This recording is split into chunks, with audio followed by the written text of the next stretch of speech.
성경 말씀은 예레미야 33장 2절로 9절까지 말씀입니다. 예레미야 33장 2절로 9절까지 말씀을 한 절씩 교독하고요. 마지막 절은 함께 합독하도록 하겠습니다. 땅을 지으신 주님, 그것을 빚어서 제 자리에 세우신 분께서 나에게 말씀하셨다. 그 이름이 주이신 분께서 말씀하셨다. 응답하겠고 내가 모르는 크고 놀라운 비밀을 너에게 알려주겠다. 바빌로니아 사람들이 흙 언덕을 쌓고 쳐들어와 무너뜨린 이 도성과 도성 안의 건물들과 유다 왕궁들을 두고 나 주 이스라엘의 하나님이 말한다. 유다가 뭉쳐서 바빌로니아 사람들과 대항하여 전쟁을 감행하였지만 마침내 나는 이 도성을 나의 분노와 노여움으로 죽은 사람들의 시체로 가득히 채웠다. 나는 그들의 모든 죄악 때문에 이 도성을 외면하였다. 그러나 보아라, 내가 이 도성을 치료하여 낫게 하겠고 그 주민을 고쳐주고 그들이 평화와 참된 안전을 마음껏 누리게 하여 주겠다. 내가 유다의 포로와 이스라엘의 포로를 돌아오게 하여 그들을 옛날과 같이 다시 회복시켜 놓겠다. 나는 그들이 나에게 지은 모든 죄악에서 그들을 깨끗이 씻어주고 그들이 나를 거역하여 저지른 그 모든 죄를 용서하여 주겠다. 그러면 세상 만민이 내가 예루살렘에서 베푼 모든 복된 일들을 듣게 될 것이며 예루살렘은 나에게 기쁨과 찬양과 영광을 돌리는 이름이 될 것이다. 그리고 내가 이 도성에 베풀어 준 모든 복된 일과 평화를 듣고 온 세계가 놀라며 떨 것이다. 아멘. 지금은 기도할 때입니다 라는 제목의 말씀으로 목사님 말씀 전해 주실 때 큰 은혜 받으시기 바랍니다.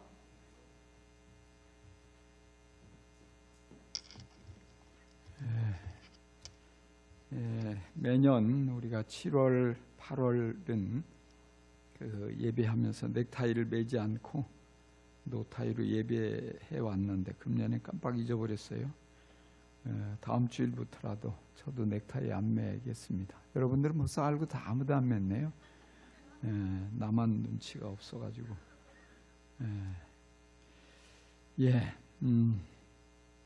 우리가 사면초가라는 말을 사용하지요. 사방에 초나라 노래가 흘러나온다 이런 뜻이에요. 적들에게 포위되어서 이제는 고립무원의 상태가 되었다. 이런 때 사면초가라는 말을 씁니다. 사방이 꽉 막혔는데 할 것이 아무것도 없어요. 근데 살다가 보면은 이런 사면초가와 같이 안타깝고 답답하고 막막한 순간이 있습니다. 이런 때 우리가 무엇을 어떻게 해야 할까요? 기원전 588년경 유대 나라 예레미야 선지자가 살고 있던 그 시대인데요. 이제 그의 조국인 유대 나라의 운명은 이제 완전히 기울어졌어요. 수도 예루살렘은 바벨론 군대에 포위되고 또 오늘 말씀해 보니까 완전히 무너져 버렸죠. 게다가 예레미야는 조국의 이 비참한 운명 또 이 가운데 하나님의 뜻이 무엇인지를 예언하고 그 말씀을 전하다가 왕에게 미움을 사서 감옥에 갇히고 말아요. 그래서 오늘 말씀 2절부터 읽었는데 1절에 보면은 예레미야가 여전히 근위대 뜰 안에 갇혀 있을 때에 주님께서 그에게 두 번째로 말씀하셨다. 이렇게 시작해요. 감옥에 갇힌 예레미야, 뭘 할 수 있었겠어요? 정말 마음대로 돌아다닐 수도 없어요. 하고 싶은 일을 할 수도 없어요. 꼼짝 못하고 갇혀서 묶인 채로 가만히 있어야 돼요. 얼마나 절망감에 사로잡혔을까요? 할 수 있는 것도 없고 그의 모든 신락 같은 희망을 가지고 어떻게든지 백성들을 회개하고 왕으로 하여금 보다 더 그 비참한 운명 조금이라도 좀 어떻게 이 처참한 가운데서 나아지게 해보려고 몸부림을 쳤지만 돌아오는 것은 감옥에 갇히는 그것밖에 없었어요. 그렇게 절망할 때 하나님께서 예레미야에게 말씀하셔요. 2절에 보니까 땅을 지으신 주님, 그것을 빚어서 제자리에 세우신 분께서 나에게 말씀하셨다. 그 그 이름이 주이신 분께서 말씀하셨다. 이렇게 시작하죠. 하나님께서 말씀하셨다는 사실이에요. 뭐라고 말씀하셨을까요?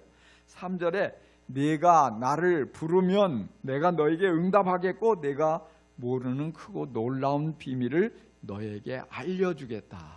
이렇게 말씀해요. 하나님께서 뭘 하라는 것입니까? 네가 나를 부르면. 개역성경에 보니까 너는 내게 부르짖으라 그랬어요. 하나님께서 무엇을 지시하셔요? 기도하라는 거죠. 기도하라. 사면초가의 상황을 만나면 우리가 무엇을 해야 됩니까? 하나님을 불러야 합니다. 하나님께 기도해야 합니다. 아무것도 할 수 없다고 느껴질 때 우리는 기도할 수 있습니다. 오로지 기도에 더욱 힘써야 합니다. 그래서 지금은 부르짖어 기도해야 합니다. 사면초가에 처할 때 기도에 집중할 필요가 있어요. 보통 때 우리가 일상의 기도가 있죠. 일상의 기도, 평범한 일상에서 일상의 기도가 필요한데 이렇게 비범한 상황을 만나면 비범한 기도가 필요해요.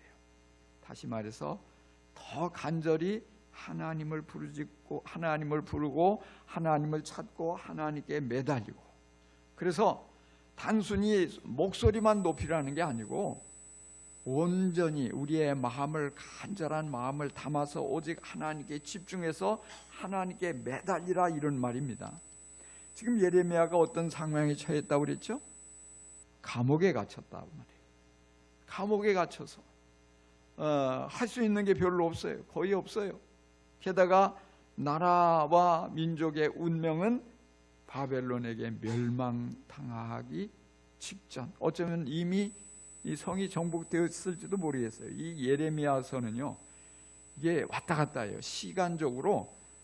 그래서 보통 이 네 왕의 시대에 예레미야가 선지자로 활동을 했는데 앞으로 갔다 뒤로 갔다, 그래서 저도 어떤 때는 조금씩 혼란이 돼요. 이미 망한 건가 아니면 망하기 직전인가. 그러나 그게 그거예요. 거기서 거기란 말이에요. 중요한 것은 위기라는 사실이에요. 위기. 그리고 이것은 어떻게 바꾸어질 수 있는 게 아니에요. 그런 가운데서 그럼에도 불구하고 손을 놓고 가만히 구경만 하지 말고 하나님께서는 기도하라고 말씀하셔요. 자신의 운명도 어떻게 될지 알 수가 없어요.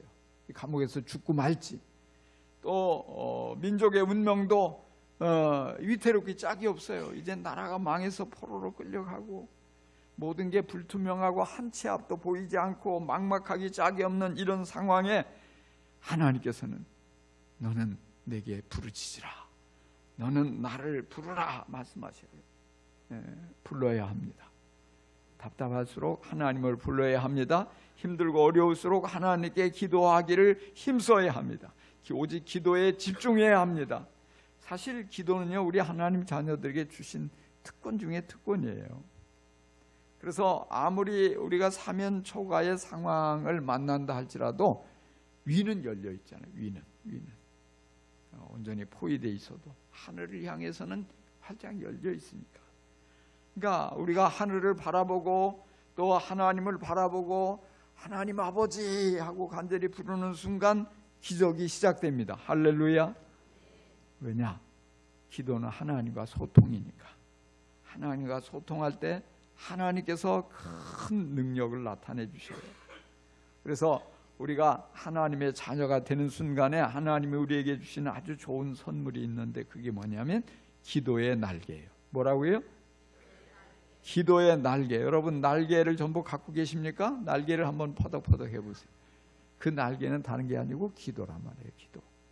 기도하면 우리가 홀홀 날 수 있는 거예요.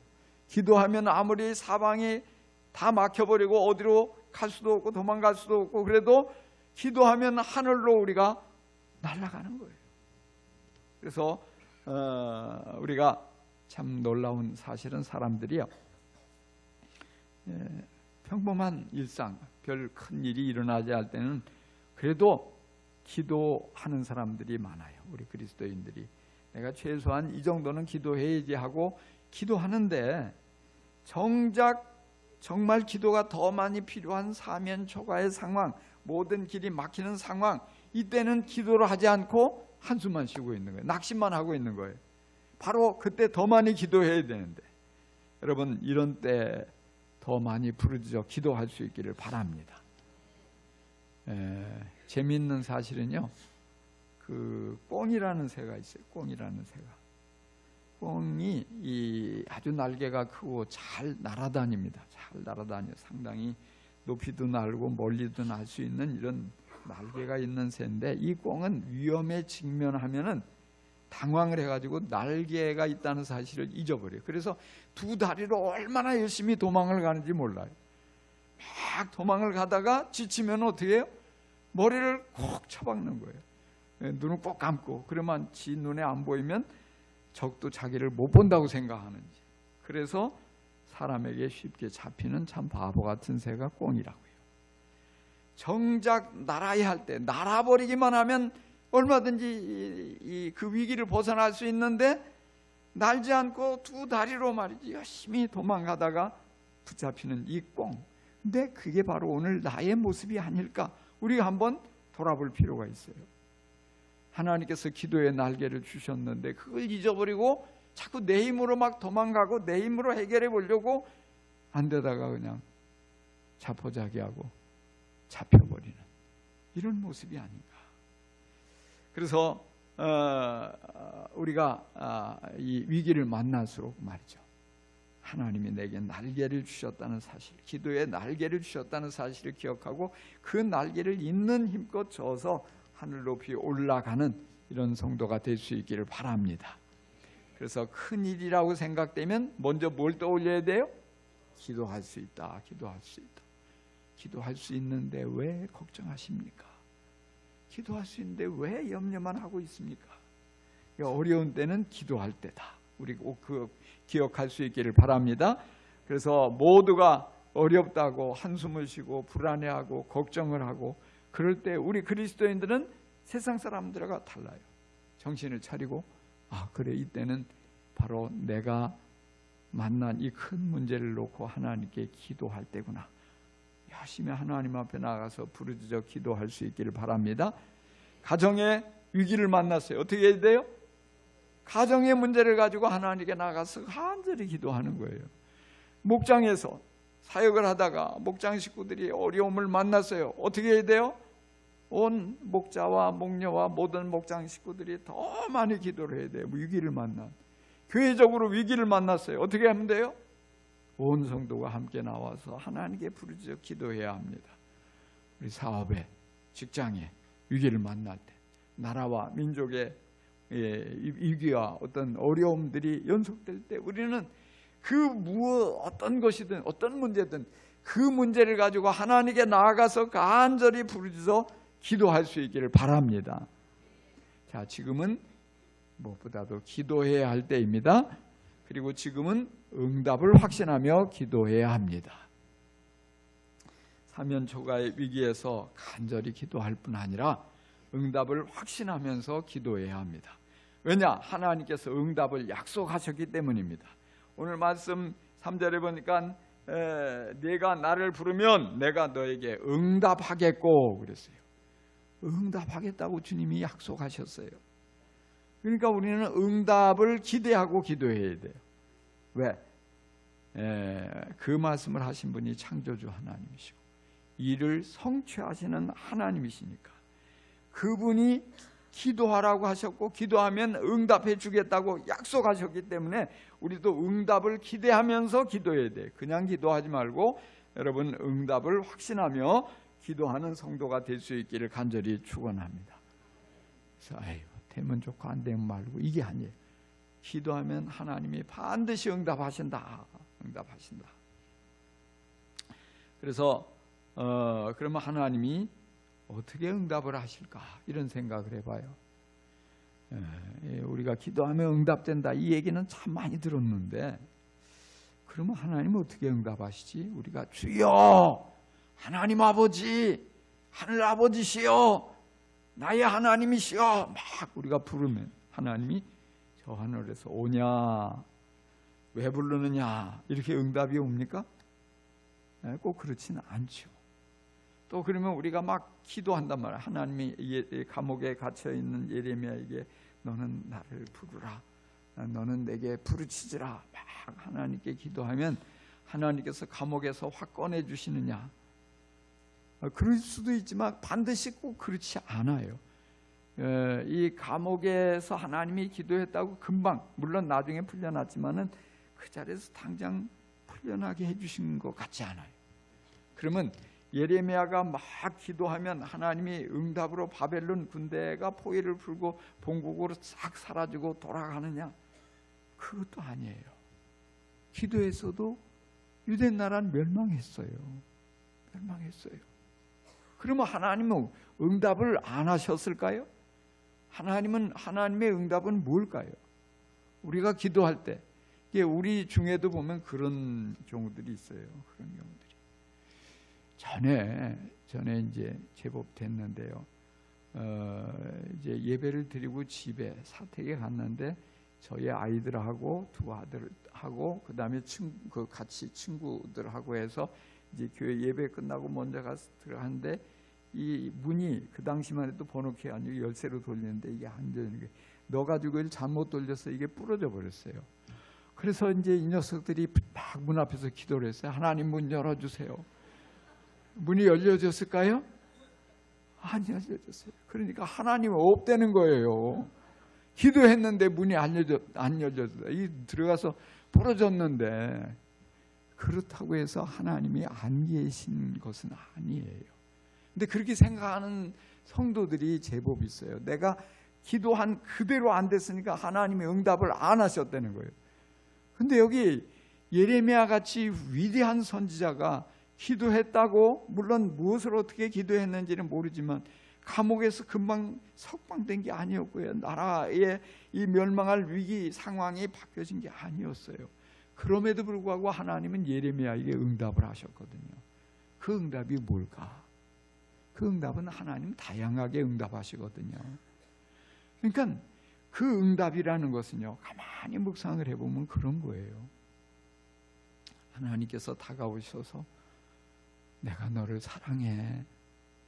지금 상황은 너무 어렵지만 그럼에도 불구하고 난 너의 기도를 다 듣고 있어. 하나님께서 그 사인을 주시는 거예요.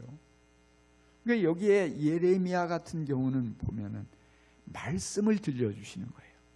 하나님의 말씀이 그에게 임했다고 그랬거든요. 하나님이 이런 상황에서 야, 난 너 몰라. 난 네가 뭐라고 해도 난 듣지도 않아. 그게 아니고 네가 이 처한 상황, 하나님은 이 죄에 대한 심판을 꼭 하셔야 돼요.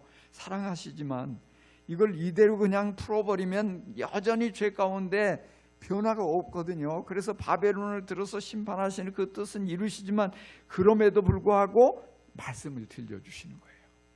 내가 이렇게 할 거야. 내가 너를 내가 다 알고 있고 사랑해. 널 기억하고 있어. 그러니까 이렇게 말씀을 통해서 말씀이 임하심으로 응답하시는 거예요. 오늘 우리들도 마찬가지예요. 오늘 우리가 하나님 앞에 예배를 드리는데 내가 기도했던 어떤 것에 대한 하나님께서 해답을 딱 들려주시는 거예요. 또 내가 이 설교를 듣는 가운데 하나님께서 강하게 내게 개인적으로 어떤 뭔가를 말씀해 주시는 거예요. 이상하네. 목사님이 내 문제를 알고 있나? 어떻게 이렇게 정확하게 말씀하시지? 하나님께서 이걸 사용해 가지고 내게 말씀하시는 거예요. 이게 사인이라고요. 이게 응답이란 말이에요. 할렐루야. 그럼 여러분이요, 그 말씀 한마디 들었으면 하나님 감사합니다. 눈물을 흘리며 감격할 수 있어야 돼요. 왜? 내게 사인을 보내주셨잖아요. 뭐 그 외에도 성경 안에서 보면 하나님의 응답은 다양할 수 있어요. 어떤 데는 내 상처받은 마음을 어루만져서 위로해 주심으로써 응답하시기도 하지요. 어떤 경우에는 정말 내 어떤 문제에 대한 뭔가 내 죄를, 네가 이런 죄를 저질러서 이런 고통을 겪고 있는 거야, 깨닫게 해주세요. 그럼 회개하면 소망이 있잖아요. 이것도 응답이란 말이에요. 하나님 왜 나를 부끄럽게 하세요? 아니에요. 하나님이 사랑하기 때문에 근본적인 이런 것들을 눈을 열어서 깨닫게 해주시고 뭔가 이게 사인이에요. 그러면 하나님은 응답하셨구나. 내가 하나님을 불렀더니 하나님이 응답하셨구나. 내가 하나님께 예배했더니 내게 응답하셨구나. 하나님께 기도했더니 응답하셨구나. 여러분, 그 응답을 확신할 수 있기를 간절히 축원합니다.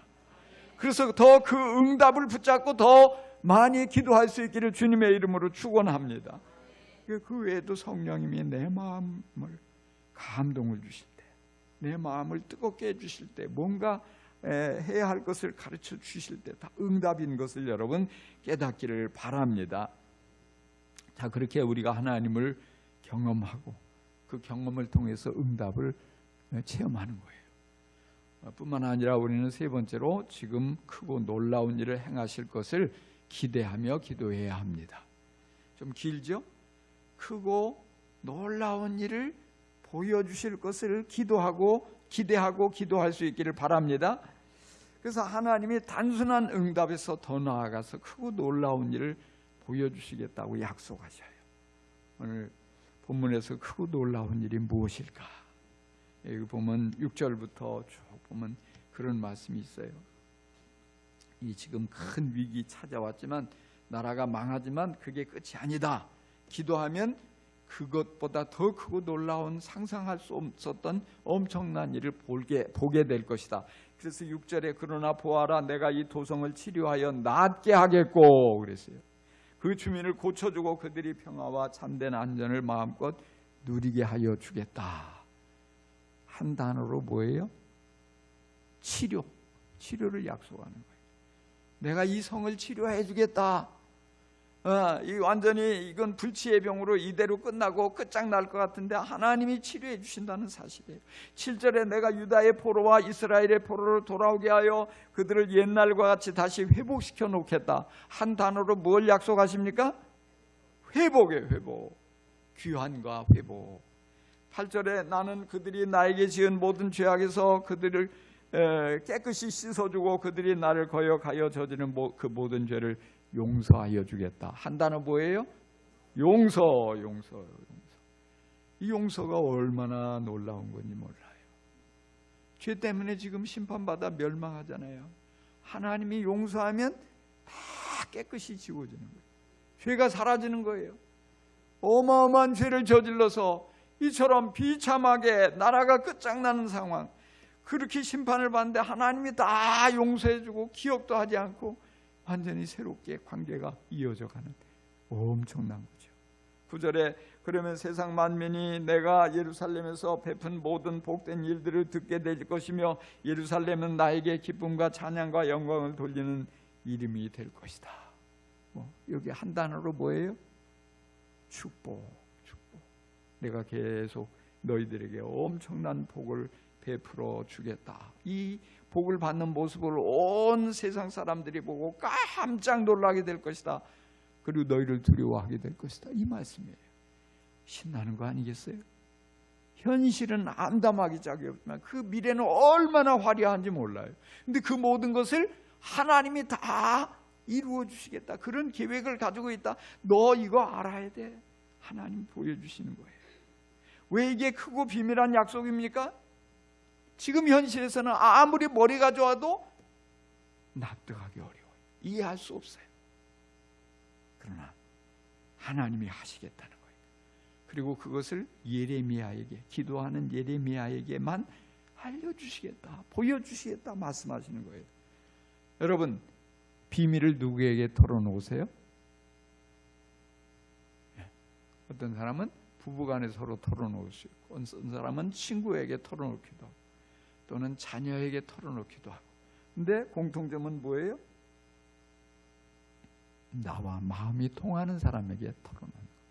아무한테 막 비밀 얘기하지 않죠. 야, 이거 비밀인데 너만 알고 있어? 딴 사람한테 얘기하면 절대 안 돼. 근데 그 사람도 또 딴 사람한테 그 얘기. 이거 비밀이 아니야. 이런 일들이 많이 있어요. 자, 그런데요, 중요한 것은 그래서 뭐냐면 이걸 통해서 하나님이 우리에게, 기도하는 사람에게, 야, 너에게 아주 내가 중요한 비밀을 가르쳐 줄게, 이거거든요. 그래서 기도는 한마디로 말해서 소통이에요. 기도가 뭐라고요? 소통. 하나님과 내가 마음이 서로 소통하는 거예요. 하나님과 기도를 통해서 깊은 우정 속에 들어가는 거예요. 그래서 우리가 하나님과 통하고 싶으면 뭘 해야 돼요? 기도해야 돼요. 기도하면 하나님이 자꾸 장래의 어마어마한 일들을 보여주셔요. 그러니까 그걸 보면 뭐가 좋아요? 그걸 보면 현재의 아픔이 있어도, 현재 너무 어려워도, 낙심이 돼도 그 하나님이 보여주신 것을 보기 때문에 실망하지 않는 거예요. 오늘을 이길 수 있는 살 힘이 주어지는 거예요. 그래, 하나님이 이렇게 놀라운 계획 가운데 이걸 다 보여주셨는데 내가 뭐 한숨 쉴 게 뭐 있어? 벌벌 떨 게 뭐 있어? 절망할 게 뭐 있어? 이거 잠깐 지나가는데, 눈 한번 질끈 감으면 금방 지나가는데. 그래서 우리가 여기에 참 이 감옥에서 당장 꺼내주는 것보다 이게 더 중요한 거예요. 지금 나라가 망하지만 그것보다도 더 크고 엄청난 하나님의 축복인 거예요. 40년 전에 저는 아내와 함께 창원에 내려와서 교회를 개척했습니다. 여러분 잘 아는 대로. 근데 그때 당시에는요, 우리 교회는 다 없었어요. 거의 대부분 없었어요. 없는 게 있는 것보다 훨씬 많았어요. 뭐가 없었냐? 건물도 없었죠. 교인도 없었어요. 돈도 없었어요. 후원하는 교회도 없었어요. 정말 자동차도 없었어요. 지금 버스도 있고 뭐 차가 몇 대 있지만은. 그래서 제가 자전거를 타고 걸어 다니려니까 이 창원이 너무 넓은 거예요. 자전거 타고 신방도 가고 전도도 가고. 근데 왜 이렇게 자전거 도둑놈들이 많은지 얼마나 많이 잊어버렸는지 몰라요. 이거 안 잊어버리려고 쇠사슬을 묶어놓으면 이걸 딱 그냥 뭘로 잘라가지고 하는, 막 오토바이 샀는데 오토바이도 또 이렇게 몇 대를 잊어버리고. 참 무엇보다도 제가 이렇게 지금처럼 말이죠. 지금처럼 이렇게 설교를 잘하지도 못했고, 열심히 전도를 해보는데 이 새파란 30살 먹은 새파란 이 청년의 말에 누가 귀를 기울이겠어요? 아무도 귀를 기울이지 않는 거예요. 예배당에서 누가 오나 보고 그걸 빠지게 기다리는데 오는 사람도 없어요. 어쩌다가 한번 문을 열어서 반갑게 봤더니 문을 확 닫고 나가는 거예요. 이거 이렇게 교회가 조그만해? 얼마나 낙심이 되는지. 그러니까 뭐 어린아이들을 모아서 주일학교를 열어보지만 이 아이들이 언제 클지도 모르겠고, 커서도 어른이 돼서 우리 교인이 끝까지 되도록 잘 자라갈 것 같지도 않고, 막 이런 생각에 뭘 어떻게 해야 될지를 모르겠는 거예요. 그렇다고 손을 놓고 가만히 있을 수는 없고, 전도해도 막 전도하고 돌아오는데 열매는 없고요. 뭔가를 가서 신방을 해야 되는데 하루 종일 가봐도 벌써 전교회는 그냥 두세 시간 걸릴 것도 없어. 한두 시간이면 그냥 신방 다 끝이야. 그러면 또 다음날 또 가기가 미안하잖아요. 그러니까 뭘 해요? 이제 기도하는 거예요. 하나님. 기도하죠. 이 기도하면은요, 근데 그 확신이 오는 거예요. 하나님이 우리 교회를 정말 건강하고 좋은 교회로 성장시켜 줄 거라는 확신이 막 밀려와요. 그러면 막 기쁘죠. 근데 눈을 확 뜨고 나면 현실은 하나도 안 변했어요. 여전히 기도했다고 당장 교인이 늘어난 것도. 막 간절히 하나님, 막 어떻게 하면 좋아요? 우리 교회 이렇게 없는 것 투성이고 내가 할 수 있는 게 없고, 막 기도하다 보면 하나님께서 우리 교회를 아름답게 쓰실 것이라는 감동이 막 밀려와요. 그러면 행복하고, 그리고 다시 눈을 뜨고 돌아보면 또 막막하고 그런 거예요. 근데요, 참 놀라운 것은요, 그럼에도 불구하고 그렇게 설교를 하니까 교인들 중에는 그렇게 말하는 분들이 있더라고요. 목사님 신기해요. 목사님 설교를 듣고 있으면 꼭 꿈을 꾸는 것 같아요. 할렐루야. 제게 이런 능력이 있는지 몰랐죠. 근데 뭐 제 능력이 있어서가 아니라 하나님이 기도하는 가운데 자꾸 보여주시고 약속해 주시고 이런 것들을 나누면은, 이게 교인들도 와서 보면 우리 교회당도 이렇게 조그만하고 새빵 살고 있고, 뭐 이 교인들도 별로 없고, 이 교회는 모든 게 다 그냥 강대상도 조그만하고 그렇잖아요. 근데 뭔지 설교를 유창하게 잘하는 것도 아니고 뭔가 뭐 유식하게 아는 게 많은 것도 아닌데 희한하게 설교를 듣고 있으면 꿈을 꾸는 것처럼 하나님께서 행하실 이 아름다운 미래가 느껴지고 말이죠. 그러니까 기대를 갖고 또 나오는 거예요. 뭔가. 제가 참 가만히 이렇게 생각을 해보니까요, 그렇더라고요. 이 40년 전, 30년 전 그 이전과 오늘 우리 교회를 이렇게 한번 비교해 보면요, 기적이 일어난 거거든요. 기적. 여러분 실감이 안 나요? 정말 하나님께서 보여주신 그런 아름다운 교회로 바뀌어졌잖아요. 이렇게 성도들도 많고, 뭐 어떻게 보면 이렇게 멋진 예배당도 있고, 또 우리가 하나님이 쓰시는 가운데 온 세계를 품고 우리가 귀하게 쓰임 받게 되고, 또 앞으로 하나님께서 우리 교회를 더 어떤 모습으로 아름답게 쓰실지 기대가 되고, 여러분 그렇지 않아요? 할렐루야. 그래서 제가 그런 생각도 좀 들어요. 그때 조금 더 기도할 걸. 기도하면 이렇게 행복한데 말이지. 기도하면 이렇게 하나님 보여주신 게 있는데 조금 더 많이 기도하면 제가 더 큰 확신을 가지고 자꾸 사람들에게 그런 비전을 가지고 더 많이 설득했을 거 아니에요. 좀 이렇게 어렵지만 하나님이 이렇게 이루 주신다고, 우리 교회를 이렇게 쓰신다고 했으니까 좀 참고 같이 달려갑시다. 어디 뭐 딴 데 가봐야 뭐 이렇게 우리 교회보다 더 좋은 게 없을 거니까 딴 생각 품지 말고 여기서 우리 한번 멋지게 가봅시다. 막 이렇게 확신을 가지고 설득했으면 아마 더 좋아졌겠죠. 근데 부족하나마 그래도 그렇게 마음을 함께 갖고, 함께 꿈을 갖고 하나님이 보여주시는 이 확신과 비전을 보면서 인내하고 달려가니까 하나님이 놀라운 역사를 이루셨잖아요. 그러니까 여러분들도요, 힘들고 어려울수록 기도해야 돼요. 자녀들을 키우다가 지치고 힘들 때 있잖아요. 속상하고, 아이고 저 왼수 같은 게 어디서 태어나가지고 이 속을 써, 이러지 말고요.